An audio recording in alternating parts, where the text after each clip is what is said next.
दोस्तों नमस्कार, मैं राज यादव आप सबका आप ही के चैनल पे तहे दिल से बहुत बहुत स्वागत करता हूँ। आशा उम्मीद करता हूँ आप बहुत अच्छे होंगे और बहुत अच्छी तरह से अपने और अपने पूरे परिवार का ध्यान रख पा रहे होंगे। जो मुझे अभी अभी नोटिस हुई है, मुझे पता चली है, तो मैं सोचा भाई आपको बताया जाए। जैसे आप थंबनेल और टाइटल में देखा है कि ऑनलाइन लोन के नाम पे कैसे फ्रॉड किया जाता है, ठीक है। और ये इंडिया लेवल में बहुत अच्छे से चल रहा है, तो लोग इसको चाहे खुलकर मतलब कोई किसी की रिकॉर्डिंग सुनाता है। रिकॉर्डिंग मेरे पास में भी है, हो सकेगा तो मैं नीचे डाल दूंगा, आप क्लिक करके रिकॉर्डिंग जाके सुन लेना। मैं देखूंगा कैसे इसको कर पाता हूँ, तो वो पहुंचाऊंगा मैं आप तक का। क्यों थोड़ी उसमें गाली गलौज हुई है सामने वाले से, तो इसके लिए मैं उसमें डाल रहा हूँ, मैं डायरेक्टली नहीं दे रहा हूँ। तो रीजन क्या है कि ऑनलाइन फ्रॉड के नाम पे ना लोग बहुत पागल बनाते हैं। मार्कशीट पे लोन, ऐसे लोन वैसे लोन। तो इस पूरे टॉपिक को ना मतलब बिल्कुल डिटेल में मैं आपको बताऊंगा, ठीक है, क्योंकि लोन डिपार्टमेंट में मैंने भी काम किया है। तो डिटेल में आपको बताऊंगा कि किस तरह से आप ऑनलाइन फ्रॉड से बच सकते हो लोन के ऊपर, और क्या एलिजिबिलिटी होती है जिसको लोन मिल सकता है। पहले तो पता करो खुद के बारे में। जो आपको पेपर में ऐड आता है, फोन पे, फेसबुक पे, ये जो ऐड देखते हो, तो पहले खुद से पता करो कि यार ये जो ऐड आ रहा है क्या मुझे लोन मिल पाएगा। अब उसका तरीका क्या है, आप जाओ प्ले स्टोर पे। सबसे पहले ये सबके पास में पैन कार्ड है ना, बिना पैन कार्ड के कोई भी बैंक आपको 1 रुपया नहीं दे सकती है। समझे बात को, बिना पैन कार्ड के कोई भी बैंक 1 रुपया नहीं दे सकती है। रीजन, क्योंकि पैन कार्ड एक अकाउंट जैसा होता है जो आपका सिविल बताता है मार्केट में क्या सिविल है। अगर आपने पैसा किसी और बैंक से लिया है और वहां पे डिफॉल्टर हो चुके हो, मतलब ईएमआई नहीं दे पा रहे हो टाइम पे, किस्तें टाइम पे नहीं जा रही है ना, तो कोई बैंक नहीं देगी। सीधी बात है। जैसे मान लो एक आदमी है जिससे आपने मार्केट में पैसा लिया, ठीक है, और उसी मार्केट में आप दूसरे आदमी से पैसा लेने के लिए जा रहे हो ना, तो इस मार्केट ये बंदा ना ऐसा आपका सर्कल घुमाएगा कि ये आदमी आपको पैसा नहीं देगा। तो बैंक का भी पूरा सिस्टम ऑनलाइन कनेक्टेड होता है। अगर एक बैंक से डिफॉल्टर हो चुके हो, लोन ईएमआई टाइम पे नहीं दे पा रहे हो, तो दूसरा बैंक आपको देने वाला ही नहीं है। क्यों? क्योंकि बैंक क्या देखते हैं, जब इसका 10 रुपया नहीं दिया तो मेरा 10 रुपया कहां से देने वाला है। ये रीजन है जिस कारण से बैंक से लोन नहीं मिलता। मिस्टेक आप क्या करते हो उसके अंदर, जब कोई भी आदमी, आप पेपर में एडवर्टाइज देखते हो, अच्छा फलाना इसके अंदर भाई ऐसे लोन मिल रहा है, आप उस बंदे को फोन करते हो, वो आपको बोलते हैं कि प्रोसेसिंग फीस देनी पड़ेगी, आपका लोन अप्रूव हो जाएगा। वो बिल्कुल प्रक्रिया ना बिल्कुल लोन के जैसे ये करते हैं, क्योंकि देखो जो फ्रॉड आदमी होता है ना वो ऐसे ही काम करता है। तो पूरा प्रक्रिया वो लोन के जैसे लेकर के जाएगा। कैसे बोलेगा, सर देखो आपका लोन पेपर मांगेगा, आपका लोन अप्रूव हो गया है, आपको प्रोसेसिंग फीस देनी पड़ेगी। रियलिटी में बैंक प्रोसेसिंग फीस आपके लोन अमाउंट में से डिटेक्ट करता है, आपसे नहीं लेता है वो। कभी भी कोई भी आदमी पहले आपको बोल रहा है कि भाई आपने ना प्रोसेसिंग फीस दे दो और तब लोन होगा ना, वो झूठ बोल रहा है। क्योंकि जब आपका लोन फाइनेंस होता है ना, तो प्रोसेसिंग फीस आपके बैंक अमाउंट जो होगा ना उसमें से डिटेक्ट किया जाता है। और वो डिटेल, जैसे मान लो 5,000 का लोन हुआ, तो प्रोसेसिंग फीस अगर 500 रुपए होगी तो 500 रुपए काट करके 4,500 रुपए बैंक आपके अकाउंट में भेज देगी। कोई नगद नहीं लेता है।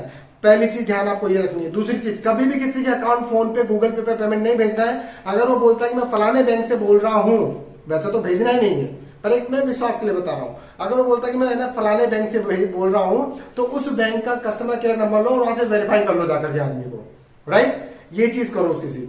तीसरी चीज, जब कोई आदमी पेमेंट के लिए बोलने लगे सर अप्रूव हो गया, तो नगद पैसा ऑनलाइन किसी को नहीं देना है आपको। उसके अकाउंट में भी मतलब देखो बैंक मांगती नहीं है, दिमाग से निकाल दिया। मैं फालतू इस टॉपिक पे गया, दिमाग से आप निकाल दीजिए। कोई भी आदमी को पैसा नहीं देना है। क्यों? प्रोसेसिंग फीस बैंक पे कर दे, पहले डिटेक्ट कर लेती है, तो आपको नहीं देनी है। फिर वो क्या बोलते हैं, जैसे आप प्रोसेसिंग फीस आप दे दोगे तो उसके बाद बोलेंगे देखो सर आपको जीएसटी देनी पड़ेगी, ठीक है ना। कोई लेना देना ही नहीं है भले इसका, ठीक है। बैंक है ना सब कुछ प्रोसेसिंग फीस में सेट करके निकाल देती है, आपका कोई मतलब नहीं है। वो अलग से जीएसटी में पैसा लेता है, फिर आपका एक अलग तामझाम लगा के पैसा लगा, ऐसे करके आपसे 10-15 हजार रुपए ले लेगा। आपके दिमाग में क्या आएगा, अरे भाई साहब 2 लाख का 10 लाख का लोन पास हो गया, मतलब जेब में ढेला नहीं है और साला 10 लाख का लोन बैंक ने दे दिया अपने को।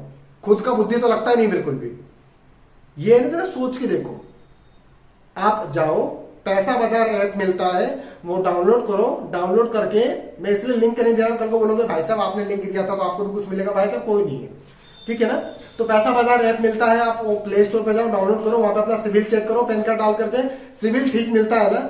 ऑनलाइन बहुत सारे ऐप हैं, वहां नहीं होता तो बैंक बहुत सारे हैं। आप बैंक में डायरेक्टली जाओ, वहां बात करो, बैंक आपको पैसा दे देगा। किसी भी फ्रॉड बंदे से बचो।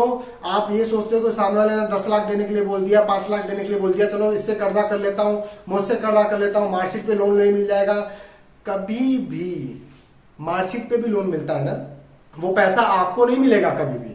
मान लो मैं बैंक हूं, एग्जाम्पल, मान लो मैं बैंक हूं और मैंने क्या किया, मैंने बोल दिया कि भाई मैं मार्कशीट पे लोन दे दूंगा, तो बैंक क्या करेगा, वो लोन आपको मार्कशीट के बिना पे मिल रहा है कोई एजुकेशन के लिए, तो डायरेक्ट उस इंस्टीट्यूट के पास पहुंच जाएगा। और जब आप अर्निंग करने लग जाते हो ना, तब वो पेमेंट आपकी अर्निंग सैलरी में से डिडक्ट होता है। वो बहुत लो इंटरेस्ट पे काम होता है, मैंने इस पे काम किया है, तो तब मार्कशीट पे पैसा मिलता है। आपके बाई हैंड आपके हाथ में नहीं मिलेगा कभी भी, ये चीज ध्यान रखना। ऑनलाइन किसी को 1 रुपया नहीं देना, ये बिल्कुल कंफर्म रखना। क्यों? ज्यादातर ये फ्रॉड है ना, मैंने अभी जिस बंदे से मैंने बात की बिहार से होता है, तो कैश का लेन देन भी बिहार वैसे ही हो जा रहा है। मैं देखो पर्टिकुलर है ना, बिहार स्टेट को नहीं बोल रहा हूं मैं, अगर गवर्नमेंट इस चीज के लिए नहीं खुद जिम्मेदार है, वो नहीं कर रही है, कोई तो ट्रिक होगा ना इनके पास में, जहां से क्लोनसिंग या वगैरह सब करके निकाल लेते होंगे। तो याद रखिएगा, कभी भी किसी भी ऐसे लोगों के चक्कर में मत पड़ो जो आदमी आपसे पहले ही पेमेंट मांग रहा है कि भाई मेरे अकाउंट में दे दो आप, राइट, मैंने आपका लोन अप्रूव करा दूंगा, आप मेरे अकाउंट में दे दीजिए और मैं आपको पेमेंट करवा दूंगा। ऐसे लोग से बचो दोस्तों। रीजन, आप खुद को ट्रैक करो। नहीं पता, यूट्यूब पे जाके वीडियोस देखो कि भाई लोन कैसे लेते हैं। वहां पे बहुत सारे मेरे भाई है मेरे जैसे जो लोन के बारे में डिटेल में बता रहे हैं। कोई भी एडवर्टाइज देख करके किसी को भी कोई फंड मत दो। रीजन, क्योंकि लोन डिपार्टमेंट में कभी भी पैसा लिया ही नहीं जाता है। प्रोसेसिंग फीस हमेशा आपके लोन अप्रूव होने के बाद नहीं मिलता, आपसे कट जाती है। रिकॉर्डिंग देखता हूं कैसे हो सकती है, तो प्लग करके मैं नीचे डिस्क्रिप्शन में डाल दूंगा। सुनना मेरी बंदे से क्या बात हुई है, क्यों ये वीडियो मैं इसके लिए बना के आपको दे रहा हूं। रीजन, वो बंदा मुझसे आईबीसी की ज्वाइन करने के लिए मुझसे बात कर रहा था, और वही चीजें लेकर के, मतलब पता नहीं उसको ज्वाइन करना था नहीं करना था मालूम नहीं है, पर इसी के लिए कर रहा था। तो आप अगर आईबीसी हो या फिर आपके पास में भी ऐसी कॉल्स आती हैं, तो प्लीज ये वीडियो आपको मिलता है ना, तो आप अपने दोस्तों को, अपने ग्रुप्स में, अपनी फैमिली में या स्टेटस में लगाओ कि लोगों को पता चले कि भाई इस टाइप से भी फ्रॉड किए जाते हैं। और ज्यादातर ये फ्रॉड है ना कम एज वाले के साथ में होता है, क्योंकि कम एज वाला क्या सोचता है, यार मैं किससे पैसा मांगूंगा, मुझे कौन पैसा देगा। वो पेपर खोलता है गलती से और वहां पे जाकर के ऐसे बंदों के चक्कर में आता है। या फिर ज्यादा उम्रदराज आदमी होते हैं जिनको बैंक वाले मना कर देते हैं कि हम आपको पैसा नहीं देंगे, वैसे लोग इनके चक्कर में आते हैं। हाथ जोड़ के विनती करता हूं, बैंक पे जाओ, 50 रुपया, 100 रुपया, 150 रुपया खर्च हो जाएगा, इतना ही दूरी में आपका बैंक होगा। अपने बैंक में जाके बात करो, वहां पे पीएल, ठीक है, हाउसिंग लोन, बाइक लोन सब मिलता है। नहीं तो कस्टमर केयर नंबर निकालो, ऑनलाइन आपको कस्टमर केयर नंबर मिलता है, वहां से नंबर निकाल लो और नंबर निकाल के बात करो वहां पे जाकर के। मुझे नहीं पता कि वो बंदा फ्रॉड करता था कि नहीं करता था, वो लेना देना नहीं है, पर उसकी बातों से मुझे फील हुआ कि वो बंदा जरूर कुछ ना कुछ गलत काम करता था। मेरे को पता चला, ऊपर वाले के दुआ से मान के चलो, मैं चाहता हूं कि जितने मेरे हिंदुस्तानी भाई हैं वो सब इन चीजों से बचे, क्योंकि मैं समझता हूं कि अगर मेरे तक बात आई है ना, तो मेरा दायित्व बनता है कि हिंदुस्तानी नागरिक होने के कारण कि ये बात आप तक पहुंच पाए। वीडियो पूरा देखा आपने, इसके लिए बहुत बहुत धन्यवाद। आशा और उम्मीद मैं यही करूंगा, कभी भी कोई भी डिसीजन प्रेशर में, इमोशन में, राइट, प्रेशर में, इमोशन में और गुस्से में कभी मत लेना आप, क्योंकि उसके रिजल्ट हमेशा ही खराब आते हैं। और कोई बंदा प्रेशराइज करे, पेमेंट कर दो, मैं लोन करवा दिया अप्रूव, ये वो, ऐसे उस बंदे को बोलना, भाई मेरा लोन अप्रूव है, बोलेगा यस अप्रूव है, काम करो, उसी में से मेरा प्रोसेसिंग फीस काट लो, उसी में से मेरा जीएसटी काट लो, उसी में से मेरा जो भी चार्ज हो सकता है वो सब काट के बाकी का पैसा ये खाता नंबर है ना, नहीं इसी नंबर पर खाता नंबर भी मत दो, बोलो फोन पे कर दो आप इस नंबर पे, हाँ इसी नंबर पर फोन पे कर दो आप, फोन आने बंद हो जाएंगे। और अगर फिर भी बंदा परेशान कर रहा है ना, ऑनलाइन नंबर होते हैं, मैं देखता हूं अगर इंडिया लेवल पे ना जो ऐसे नंबर्स होते हैं, मैं स्क्रीन पे डाल दूंगा, ऑनलाइन ऐसे नंबर, तो वहां जाओ, बंदे का डिटेल ले करके ना वहां पे तुरंत उसके नंबर को प्लग करो। क्यों? क्योंकि ऐसे लोगों से फ्रॉड होने से मेरे किसी ना किसी भारतीय भाई या बहन के साथ में चीज होगा, तो मैं चाहता हूं कि वो ना हो। और ये वीडियो मैं इसलिए बना रहा हूं क्योंकि मुझे फर्क पड़ता है। क्यों? आज 1 रुपया किसी की जेब से जाता है ना, तो बहुत दर्द होता है। तो ऐसे लोगों के साथ में ना बच के रहना, अपने को दूर रहो, समझदारी से काम लो। मेरे चैनल को सब्सक्राइब करो, बेल आइकन को ऑल पे सेट करो। वीडियो आपको कितनी यूजफुल लगी, कितनी इंफॉर्मेशन देने वाली लगी, वो कमेंट करके जरूर बताना। आपका राज यही विदाई लेता है। मिलते हैं नेक्स्ट वीडियो में। नमस्कार, जय हिंद।